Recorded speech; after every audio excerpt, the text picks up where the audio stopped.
Good evening, everybody. Thank you for joining the meeting this evening. Before I start, I'd just like to say that the onus is a little bit on you this evening because I'm going to try and answer every question that I possibly can. There will be some questions that I'm going to throw over to the audience if I'm not quite sure what the answer is myself.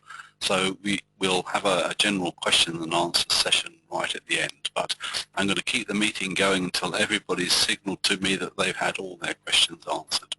First of all, what I'm going to do this evening is overview where the company is coming from, how it's been developed, what their long-term objectives are, and what the present situation is. I'm also going to address the pause in the program for affiliates, and then I'm going to look at what I like to think of as being a cunning plan. So, overview, let's have a look. First of all, similar games, Pokemon and Candy Crush and things like that, have spent huge amounts of money in launching their games. I mean, Pokemon was 56 million for 2016 so far. And against that, for example, Candy Crush generated $240 million worth of revenue in the last quarter of 2014. So that's just for one quarter. Now, I understand that the United Games development team have a budget of some $25 million, but I don't know what, if any, budget they have for developing and getting new players. So it seems to me that they have taken the affiliate route for launch because there's money to be made by the people who are interested in becoming affiliates. And then there's going to be a pause in the affiliate program, and that pause may not be opened again. The company has said, or the developers have said, that they want to be sure that when the app is actually launched, there is absolutely no connection to United Games. They want the thing to be all about playing the game. They don't want the app to have anything to do with a money-making idea. They want the game, the app, to be used by players completely for enjoyment. In the long term, they're trying to make sure that the app gets a really healthy start, and in order to do that, they're aiming to beat Pokemon's Pokemon Go, that is, who hold the record for having 10 million downloads in the first week, and that's an Apple Store record, and that they see as being their objective, to develop and beat that record as best as they possibly can.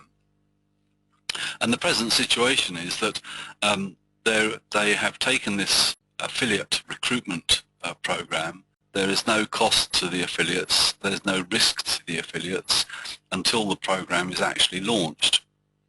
And when I look at some of the figures, it seems to me that we're somewhere in excess of 20 million affiliates registered already. Now, the way that traditionally people market these ideas is to friends and family, and that's not particularly popular amongst a lot of people. And so we've been focusing on social media. And in fact, many of you here this evening will be members of the Facebook United Games locker room, where there's some really superb ideas about how one can market without necessarily trying to inveigle friends and family into joining. And this is a snapshot I took first thing this morning.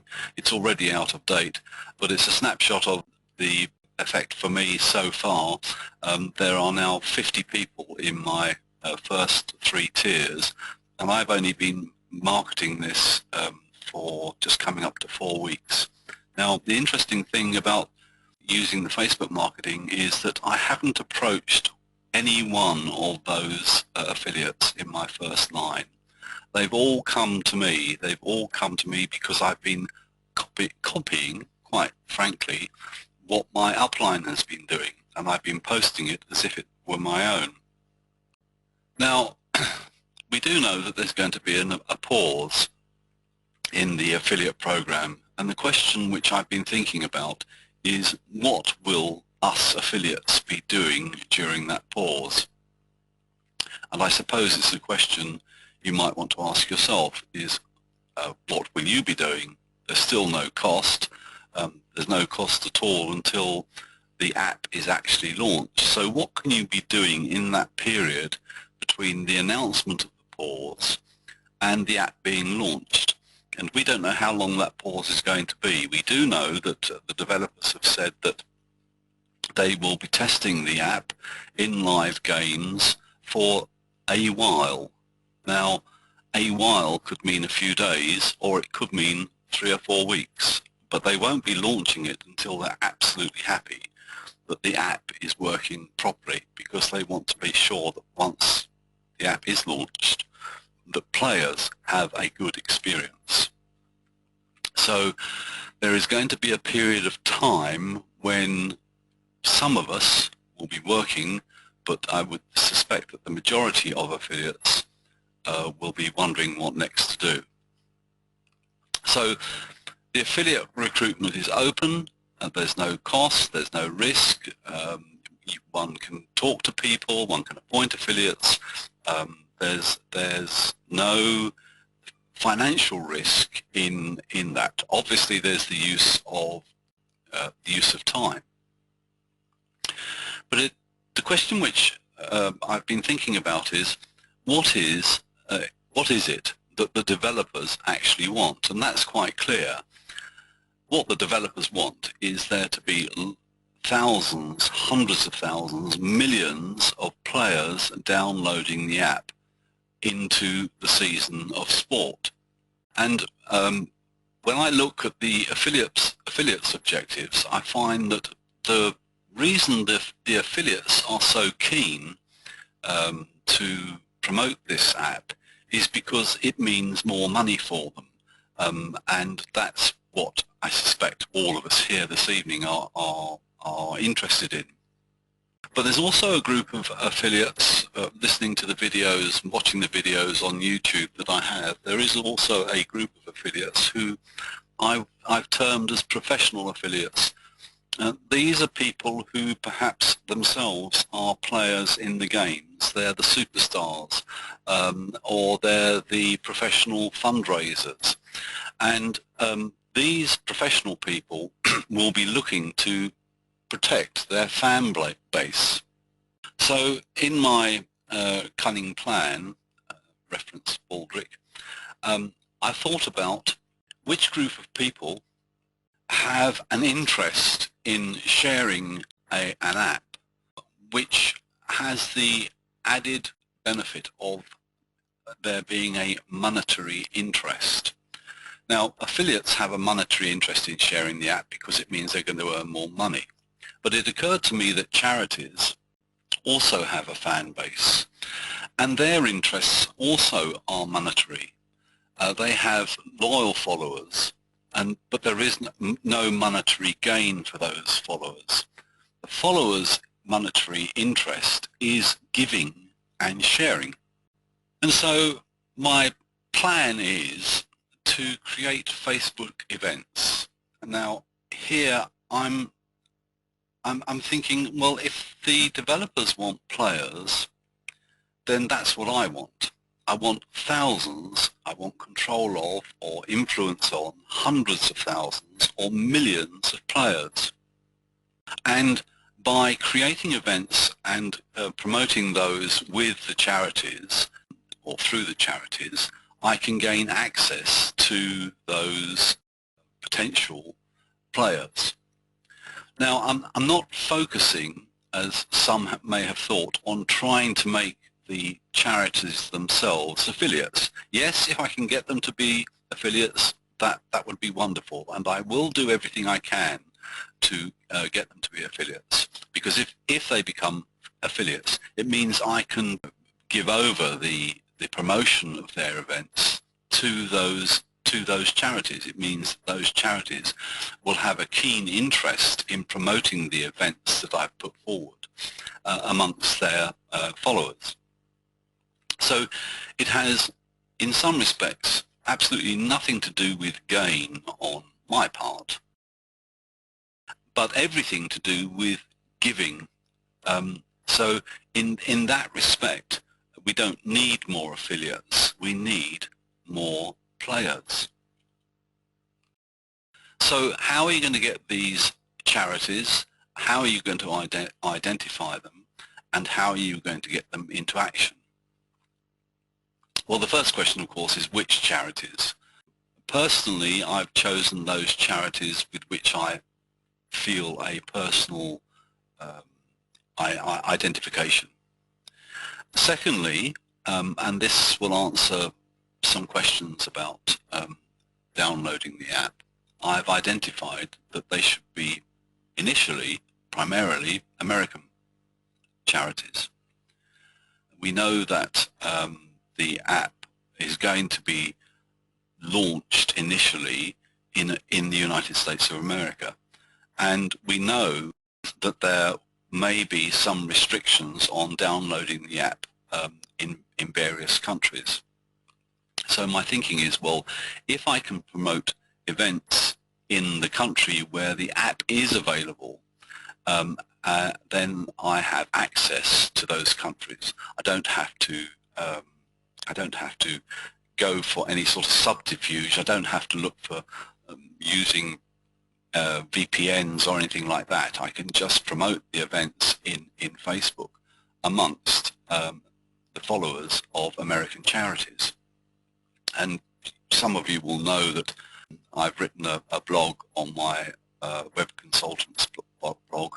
It's called How to Throw Mud at a Wall, and in there is a reference to a website called GuideStar, and GuideStar will look up every sort of charity you can possibly imagine in America. So you could just type in any sort of keyword that you can think of: sports, children, impetigo, whatever it is that's, MS, whatever it is that's interests you, whatever it is that you relate to personally, and find charities by size, by income, by state if you want to, that function in America, and you can go and look on Facebook and see if you can find those charities, see if they've got a Facebook presence, and create an event for them.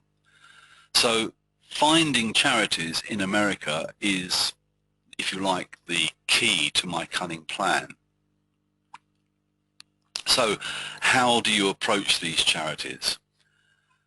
Well, in the Sports Fan Trust there is some files, and there are 4 messages that I've identified to send to these charities on Facebook. There are 4 messages which are entitled Messages to Non-Profit. And my approach to this has been to make sure that I send them all. So I send the first message to a non-profit, and then I wait 2 days or so. I may get a response. In most cases I don't. So then I send message number 2 to the non-profits, and quite often I get a response from a message number 2, but I actually ignore any answer. I don't at that time engage in any conversation from message 2. What I want to do is to send message number 3. And if I have had a question from message number 2, I will answer that in message number 3, but I will make sure that I send message number 3. Now, quite often you'll get details of somebody within that charity to whom you can write. They might say on Facebook, well, send your information to Joe Blogs at this and that charity organisation. And you want to keep a note of that, because this is a person that you want to sign up as a player, but I'll come on to that. But in message number 4, you're inviting the charity to become an affiliate, or at least to consider the implications of what it would mean for the charity if they were to become an affiliate. So I set up a public event, and make sure when you're doing this that you are setting up a public event, not a private event, because otherwise nobody else will see it. And then I send them the details of that public event together with message number 4, which is the one which, if you like, invites, in inverted commas, them to become an affiliate, or at least points out what the virtues of becoming an affiliate are. So I don't ask them for their permission for these things. I just send them the information and wait for them to come back. Now, as I've said, a lot of charities don't respond at all, which is the reasons behind message number 2, which simply says, why have you got a Facebook page? And if you don't get a response from those first 3 messages, then just move on. Just move on, find another charity. Send out the first 3 messages. And I've contacted so far the top 50 American charities by income, according to the Forbes list. And we are currently in communication with 23 of them. And we've only been doing this for 2 weeks.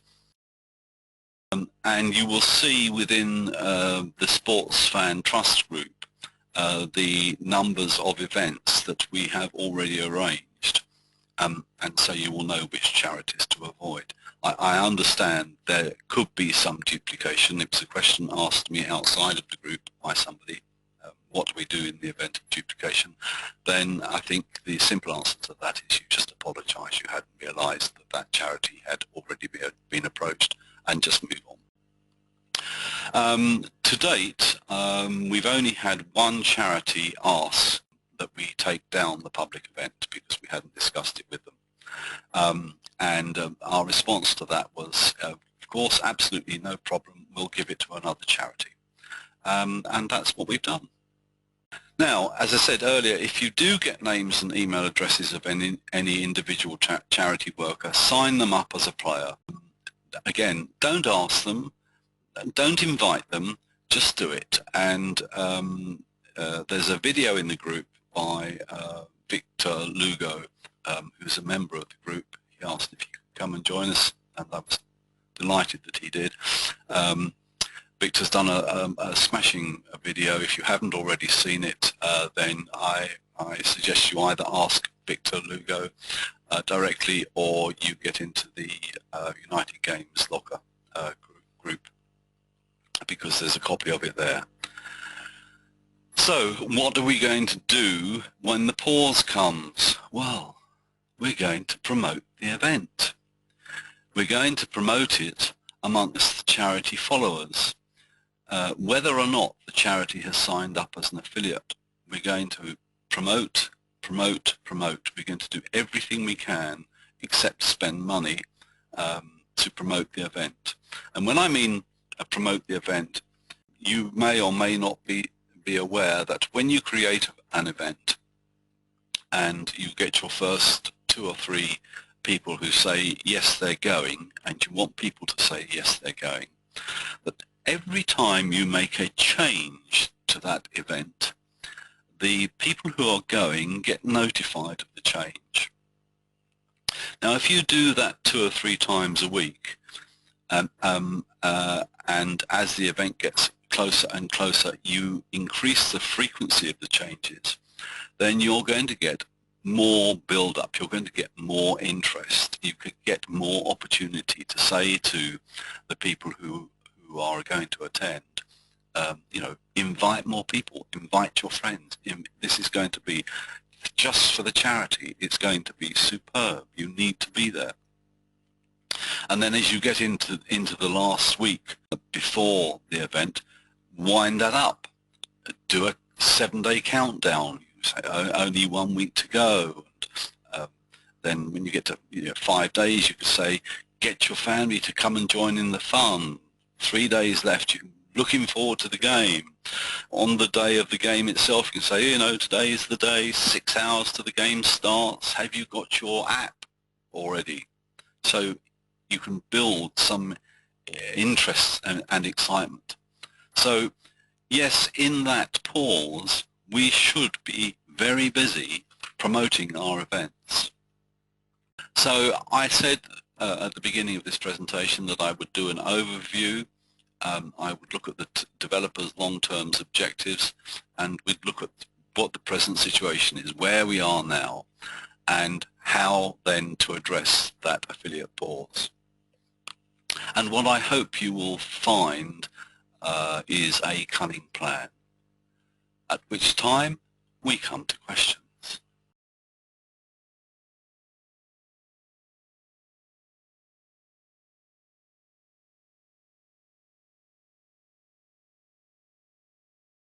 Support were unequivocal. It will be available to everybody on launch, which, if that is the case, of course, will be great, and what we needed to hear as well.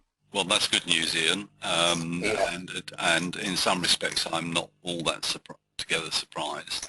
I think it's you know, for those affiliates who obviously want to play in their own country, their own teams, I think it's that's good news.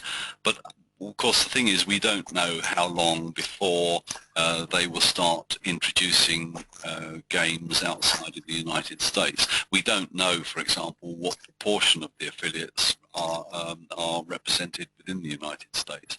So I think this idea of going for American charities still holds a lot of value for the early days.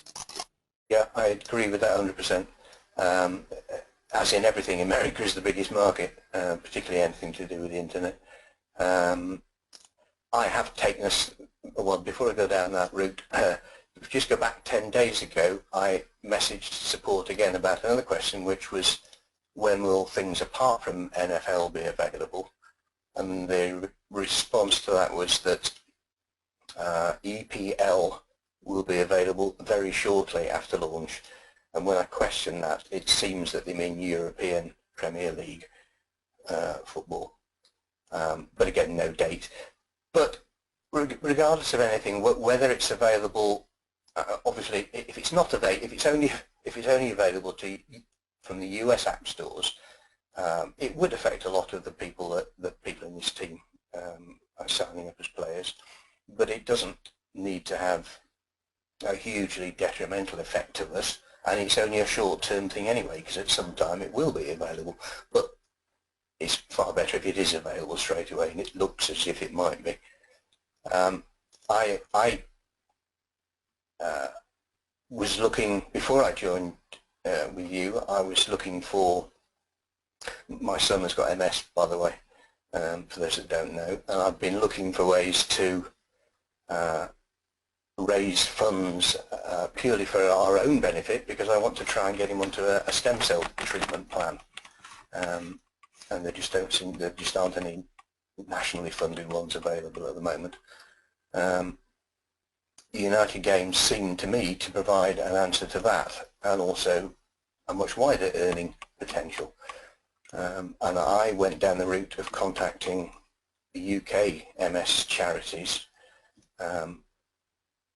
starting by following your plan, but in fact I've posted this, what I've done in the group as well, and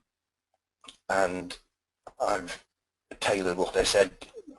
Basically, I've just said what I felt was the right thing to say, and so far there's two main charities. One of them said straight away, we can't support any particular fundraising event because we'd have to support all of them and we get hundreds, but please write a post to put in our blog and we'll publish that for you.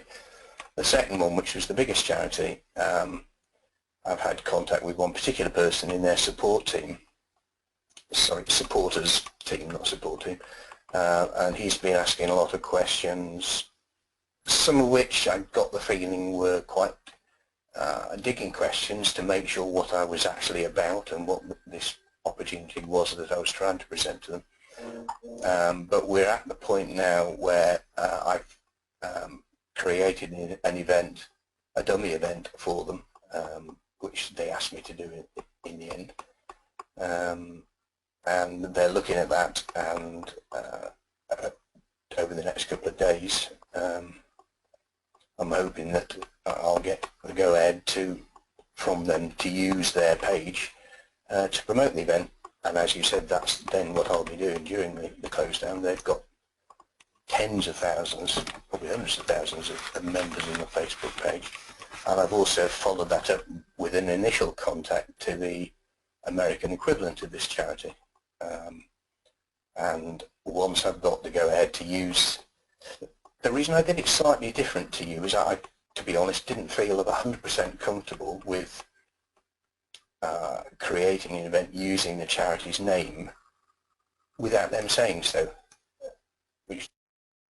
Right, I think that's a good point, Ian. I think that it's well worth people thinking about how they feel comfortable with the 4 messages that I've put there. I mean, they're not cast in stone, and I think people should mould those messages to what they feel comfortable with, and the people that they're dealing with. I think the most important message that I can give to you is that you want to get, or affiliates want to get to a point where they are engaging in some conversation, but quickly getting to the point where they can put an event up, because it's in this period of the pause that we need to be promoting those events. As I said in the presentation, I think what we overlook is that the developers want players, and if the developers want players, then that's what affiliates should be looking for.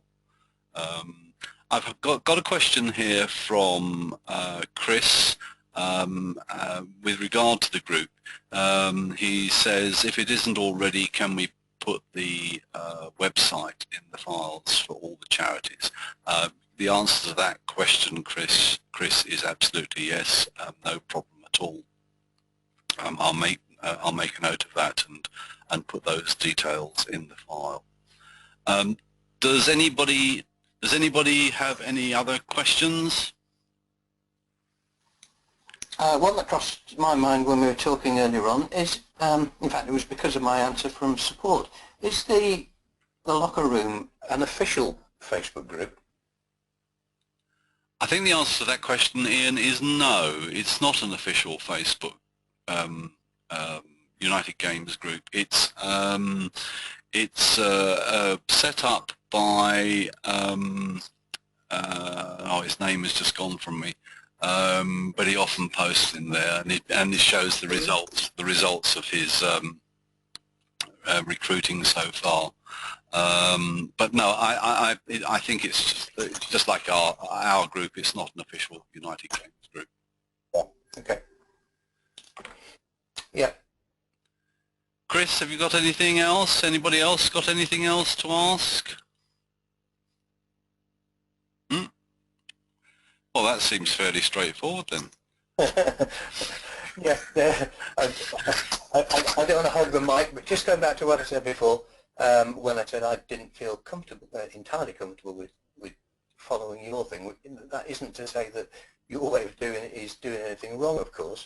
As you pointed out, I need to do it how I personally feel correct. And at the moment, you've got lots of results, and I haven't got anything to show, so I might be doing it the wrong way. Yeah. Well, on that one, I suppose it's an old salesman's tricks.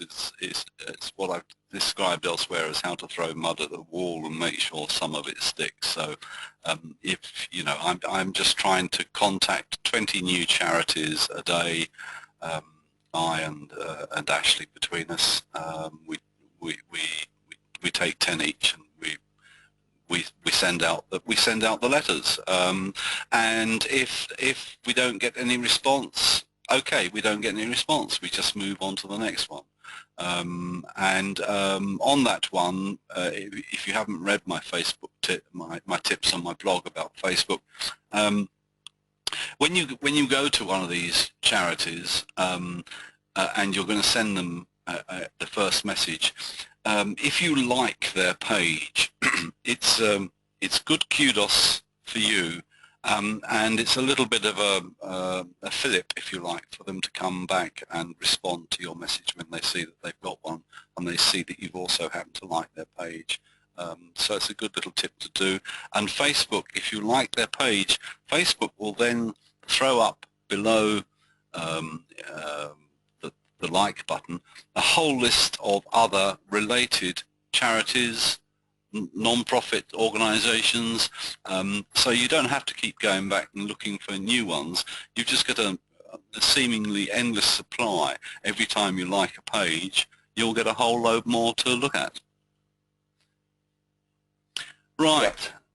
Well, I don't know if there are any more questions. I don't see any more in the chat box, so I think it's a fine opportunity to thank everybody for coming this evening. And we'll see you in the cunning plan. Thanks now. And thanks for organising this, Kevin. It's a pleasure. Okay, bye all. Bye. Bye.